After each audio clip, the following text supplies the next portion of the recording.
We welcome our all listeners and viewers to the session on organogenesis of heart, kidney, nervous system and sense organs.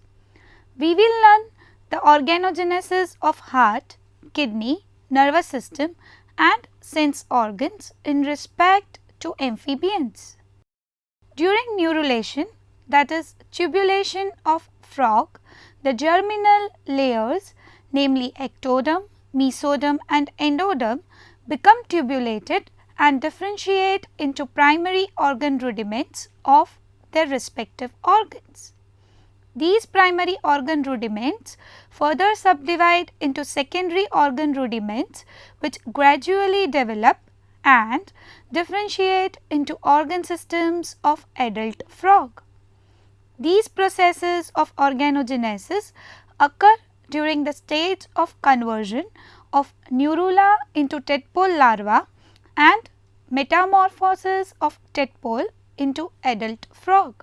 The organogenesis of different organs can be studied separately for each germinal layer, that is ectoderm, mesoderm and endoderm.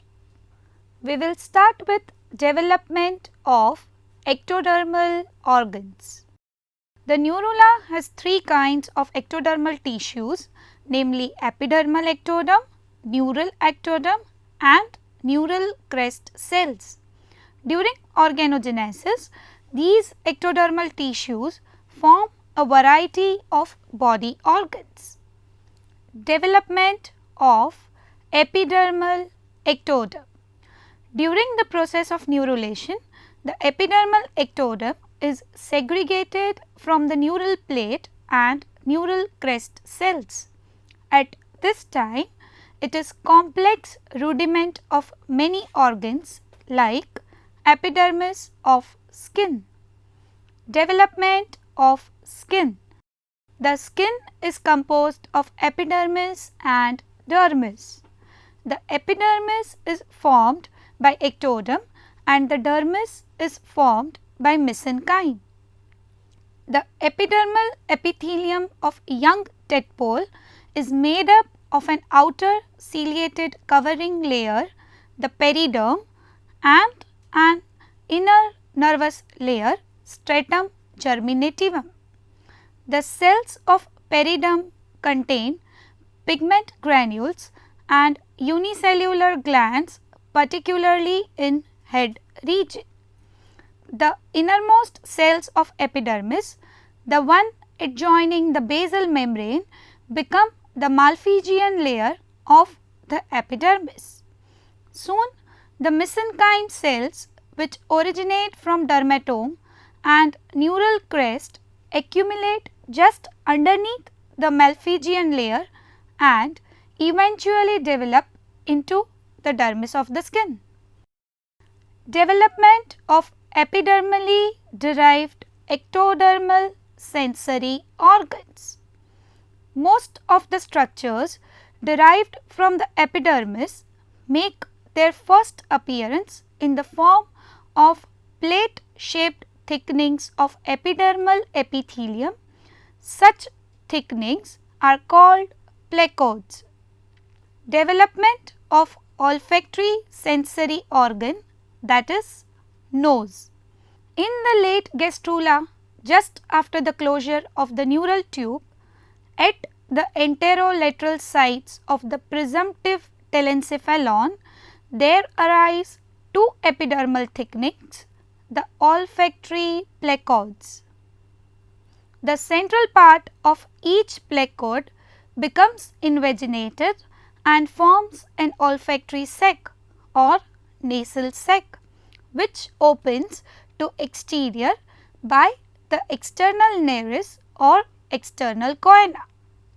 The dorsal and lateral walls of an olfactory sac become olfactory epithelium, the primary sensory cells of which form the olfactory nerve.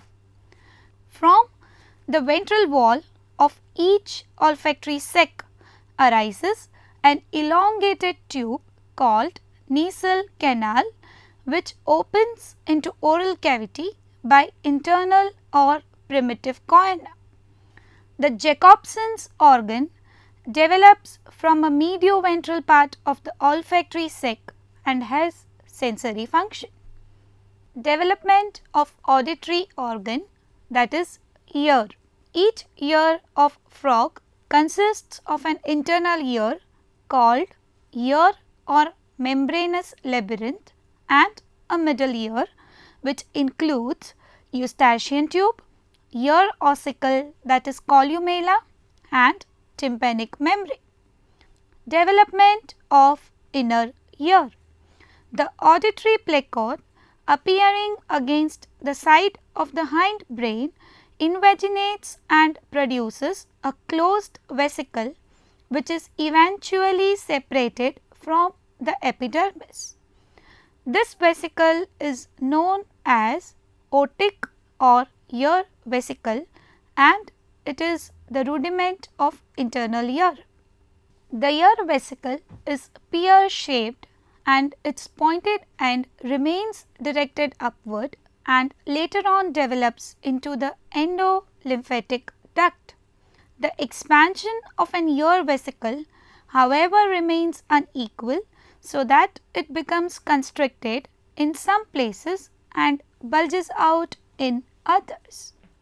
As a result, the shape of the organ becomes complicated.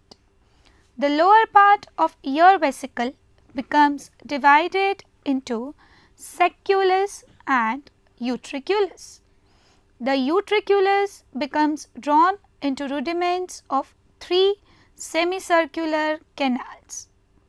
The sacculus develops a connection to the brain through the 8th cranial nerve, the auditory nerve. Development of middle ear. To form a middle ear, the hyomandibular gill cleft forms an elongated club-shaped mass of cells in the dorsal region of the branchial pouch by evagination. This cell mass soon develops a cavity with rounded outer and tubular inner ends. The rounded outer end forms the tympanic cavity and the tubular inner end opens into the pharynx and forms the eustachian tube. The outer opening of tympanic cavity is covered by a circular fold of epidermis, the tympanum. Development of external ear. The pinna is wide-mouthed funnel. The opening of the pinna leads into tubular passage known as external auditory meatus. Development of lateral line organs.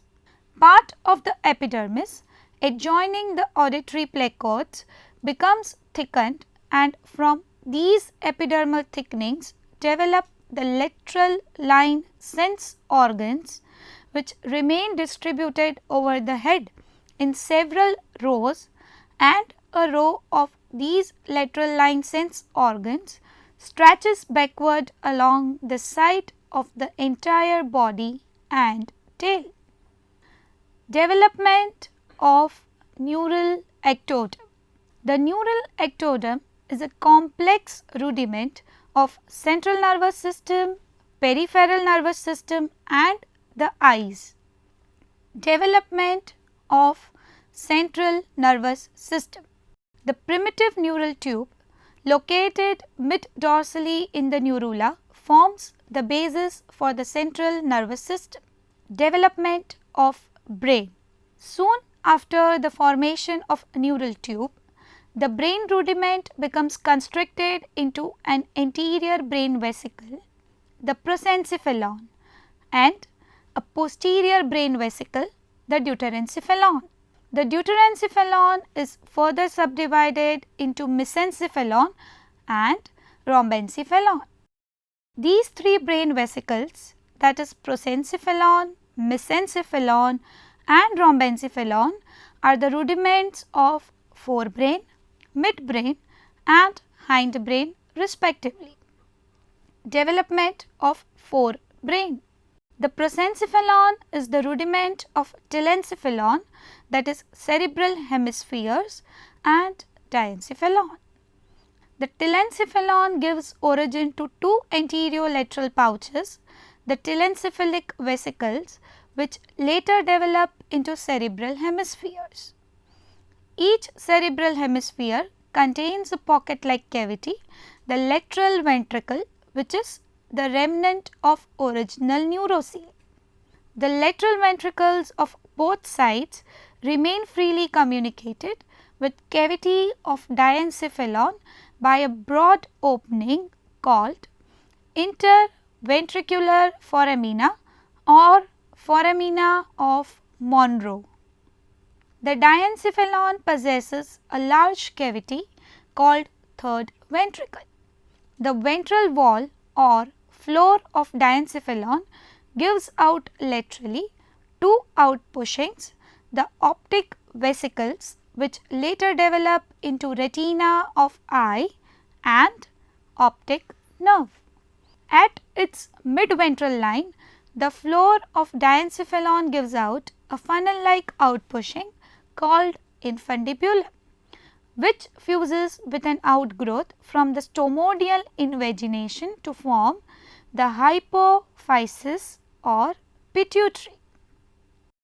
The wall of the diencephalon on the sides and posterior to the infundibulum becomes hypothalamus. Development of midbrain. The mesencephalon does not subdivide further like the forebrain and hindbrain rudiments. The floor and the sides of the mesencephalon are thickened into tracts of grey matter, the crura cerebri or tegmentum, connecting the forebrain with the hindbrain. The dorsolateral walls continue to grow and bulge out as a pair of optic lobes. The cavity of the mesencephalon, the mesocele, is narrowed because of the thickened development of the wall and roof and becomes the cerebral aqueduct or iter or aqueduct of Sylvius. Development of hindbrain. The rhombencephalon subdivides and gives rise anteriorly to the metencephalon and posteriorly to the myelencephalon. From the roof of metencephalon develop two cerebral outpushings which later form the cerebellum. The walls and floor of myelencephalon develop into medulla oblongata. The cavity of the rhombencephalon, the rhombocele, becomes the fourth ventricle which serves to connect the central canal of spinal cord with the cerebral aqueduct of mesencephalon. Development of spinal cord. Posterior to the brain, the neural tube develops into spinal cord. When the neural tube is first formed, its wall contains a single layer of pseudostratified neural epithelium. At a later stage, some of the neuroepithelial cells of germinal layer slip outward and become neuroblast cells, which ultimately differentiate into neurons and neuroglia cells.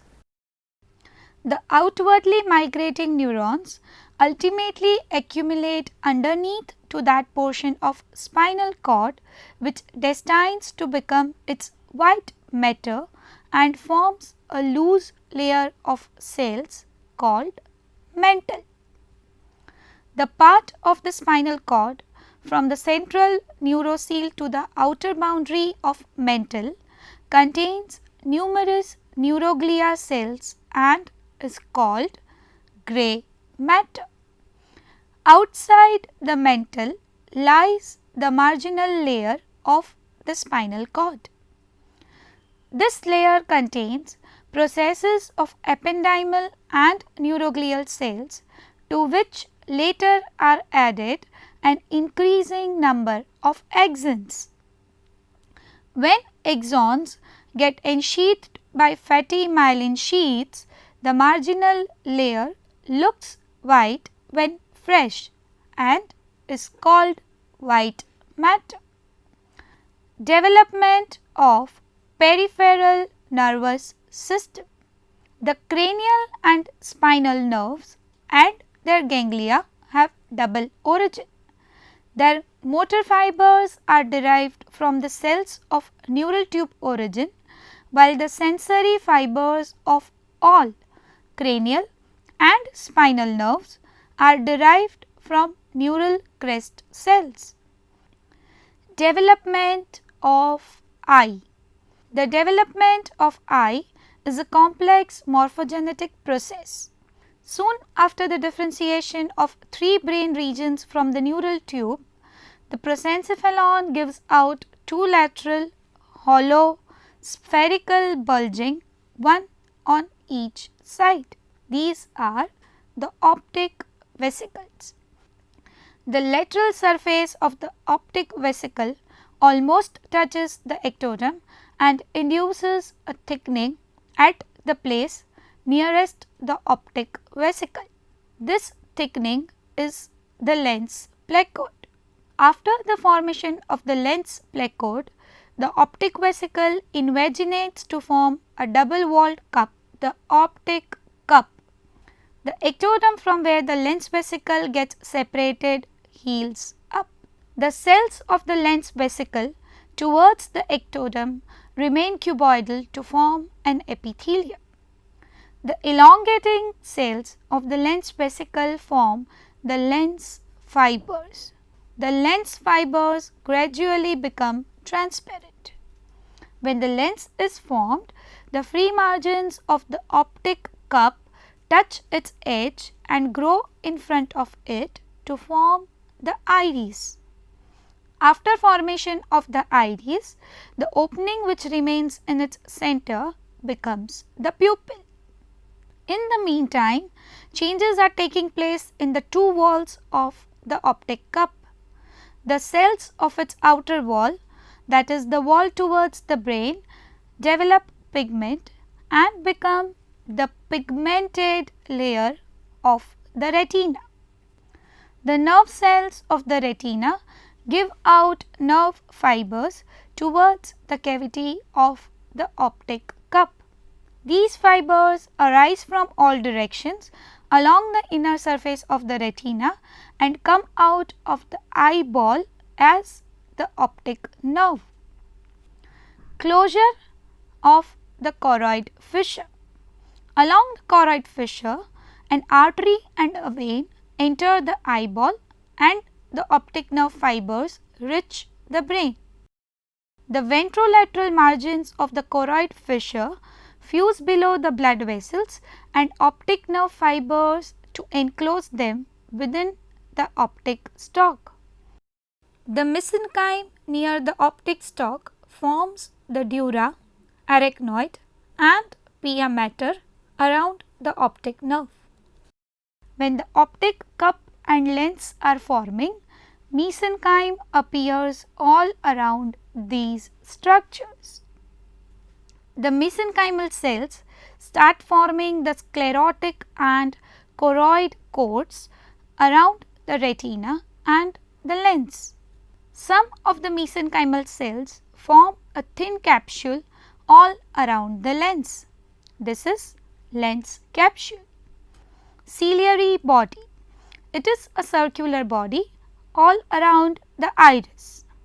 It is formed by a part of the choroid coat, a part of the rim of the optic cup and the mesenchymal cells. Cornea. The mesenchyme between the lens and the ectoderm, from which the lens gets separated, forms a transparent fibrous structure which gets joined to the free margin of the sclerotic coat all around the edge of the iris. This transparent area is cornea. Anterior and posterior chambers. The space between the iris and the cornea is the anterior chamber and the space between the lens and the iris is the posterior chamber. vitreous chamber. Before closure of the choroid fissure, some mesenchymal cells enter the optic cup cavity through this fissure. These mesenchymal cells form a jelly-like structure which is called vitreous body or vitreous humor, and the chamber containing this body is the vitreous chamber. Eyelids. The two eyelids and the nictitating membrane develop at a later stage. The inner lining of epithelium of the eyelids forms the conjunctiva, which is fused with the cornea. Development of neural crest cells. In the developing embryo, the neural crest cells lie as a mass of loose cells dorsal to the neural tube. Soon, these cells migrate to their respective positions to form part of peripheral nervous system, pigment cells, visceral skeleton, etc. Moving ahead, we would now learn development of mesodermal organs. Mesoderm is a complex rudiment of various organs such as heart, blood vessels, kidneys, reproductive organs, all kinds of connective tissue, coelom, limbs, endoskeleton, etc.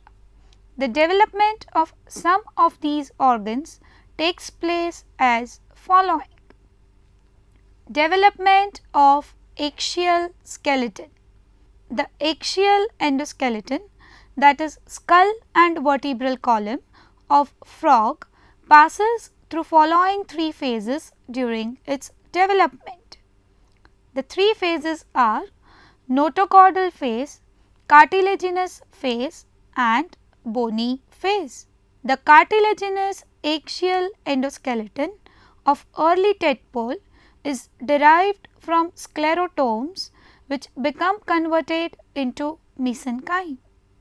The mesenchyme gives rise to number of cell types such as fibroblasts, chondroblasts and osteoblasts. The fibroblasts are primarily responsible for the formation of reticular tissue, tendons, ligaments and areolar tissue. The chondroblasts and their products form cartilage and the osteoblasts form the bone. Development of skull. The visceral part of frog skull is derived from branchial skeleton, while the neural portion of cranium is formed by head mesoderm.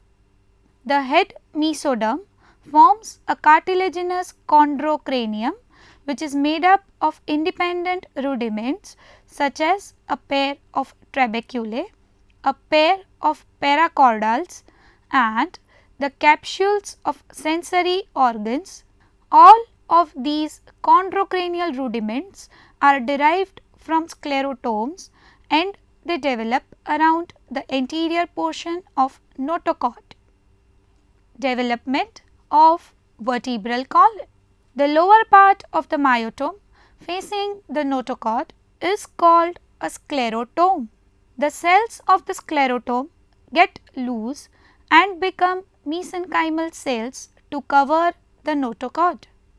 In this layer, some cells get transformed into cartilage cells to form patches of cartilage called arcualia which form the vertebra. Each vertebra is formed by 8 such arcualia, 4 on each side. Of these 4, the upper 2 are called interdorsal and basidorsal arcualia and the lower 2 are called interventral and basiventral arcualia.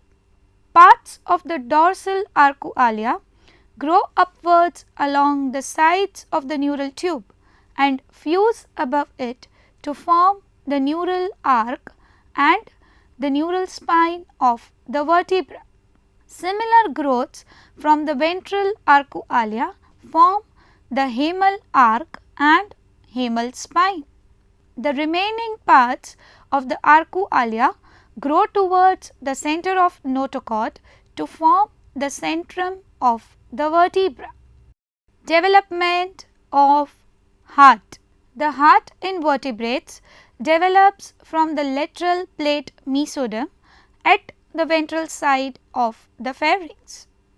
After the end of neurulation, the free edges of the mesodermal mantle gradually converge toward the middle of the mesoderm free area in the pharyngeal region. At this stage, between the free edges of ventrolateral plate mesoderm arise a number of loose mesenchymal cells. These cells accumulate at the mid-ventral line of pharynx and form a longitudinal strand of tissue called the rudiment of endocardium, the endothelial lining of the cavity of the heart. These cells soon are arranged in the form of a thin walled tube called the endocardial tube. The lumen of this tube later develops into the cavity of the heart. While the endocardial tube is being formed, the edges of the lateral plate mesoderm of both sides unite above and under the endocardial tube, and a cavity called pericardial coelom are formed around the latter. The visceral layer of mesoderm envelops the endocardial tube and gives rise to its muscular wall or myocardium and also its close fitting covering, the visceral pericardium. The parietal layer of mesoderm persists as the epithelial walls of pericardium proper of the pericardial coelom. The resultant tubular heart remains attached to the pericardial walls by mid-dorsal and mid-ventral mesocardia, both of which divide the early pericardial cavity into left and right halves. Most posteriorly, where the two vitelline veins join, is a common tube, the sinus venosus. Just anterior to sinus venosus is a thin walled sac, the atrium, at the tip of the first inflection. The descending part toward the ventral aspect of the body between the first and the second becomes the large thick walled ventricle. The adult frog heart is three chambered, comprising of two atria and a single ventricle. Before this subdivision, the heart begins to pulsate at a regular rhythm at a very early stage in the development of embryo. Even before the peripheral blood vessels are ready to receive the blood stream. Development of kidneys. The excretory organs or kidneys of frog develop in two subsequent phases. The tadpole has head kidney or pronephros, and adult frog has two Wolffian bodies or mesonephros. Development of pronephros. The nephrotomal bands of the frog embryo extend from near the gill plate to near the tail bud. The nephrotomal band is a solid mesodermal band between ectoderm and upper edge of the somatic layer of the mesoderm.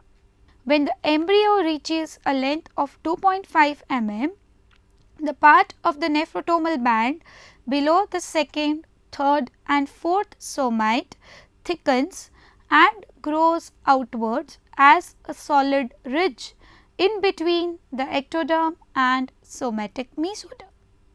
This is the pronephric shelf.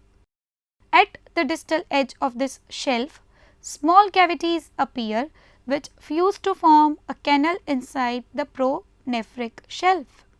Thus, the distal edge is transformed into a tube below second, third and fourth somites, which is called pronephric duct. While the pronephric duct is forming, the remaining cells of the nephrotomal band form three tubules, one below each of the second, third and fourth somites. These are the pronephric tubules, also known as nephrotomes. The end of the pronephric tubule, which opens into the coelom, is funnel shaped. This funnel is called nephrostome. The pronephric tubules become elongated and coiled and get surrounded by mesenchymal tissue to form a compact mass, the pronephros or head kidney. Development of mesonephros.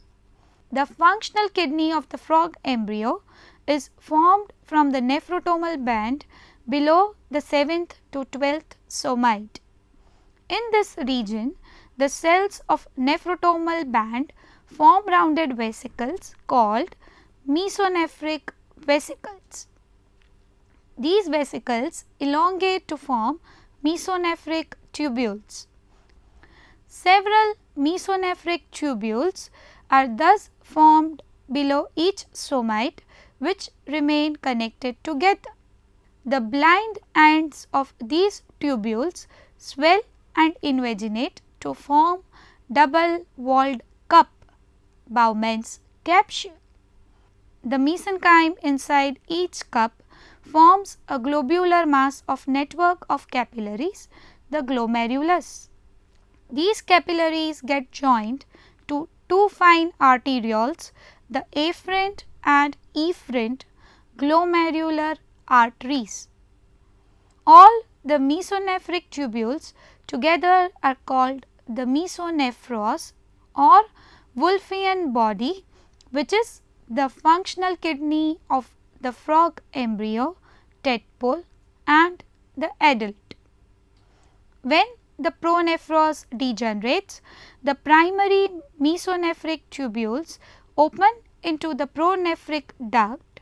The same duct is then called the mesonephric duct or Wolffian duct, which opens outside through the cloaca. The Wolffian duct becomes ureter of the adult frog kidney. Hereby we summarize the talk. During gastrulation, three germinal layers, namely ectoderm, endoderm and mesoderm, are formed due to morphogenetic movements. The respective organ rudiments of different organ systems are formed from these germinal layers. The sensory organs and nervous system are formed from the ectoderm, whereas the heart, kidney and exoskeleton are formed from the mesoderm in the developing embryo. Thus, the whole embryonic organs are derived from these three germ layers. Thank you.